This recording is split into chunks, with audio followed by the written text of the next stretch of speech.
Meghalaya Power Distribution Corporation Limited MEPDCL kala Pynlip ba enom dan boarding na kabantan rius ngilenter kata kaban sedang nadu ka sound terik unaiwing hadu ka khandai terik unaiwing kaban tri kam nadu ka khandai Baje Mynstep Haduh lai Baje Janmiet haki bentai jong ka Nongbah Shillong namar ka jing pentri kam ya ka KV line ka batamai hamau lengdem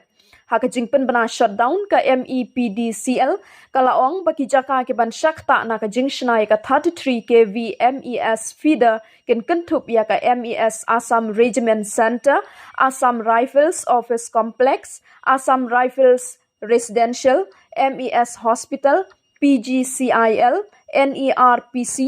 NERLDC jong ka Anthropological Survey jong ka ri India barok ka wei ka Happy Valley, Maushabut, Madan Reting, wa arenti, light kor wa kadaj, bat kijaka kiba marjan bat ka. Kijaka kiban shakta na ka jingshnai ka 33 kV Latsmith feeder, kinlong ka DGAR, Pernai, Sorengkham, Maurengkeneng, Maulingdep, Puriang, Smith, Nongkrem, Tangsning, Jongsha, Maukendrew, Karang, bat kijaka kiba marjan bat ka. Ka MEPDCL kala penti kena bayan sa persyang ban pendep ya kakam hakapor ka babiang.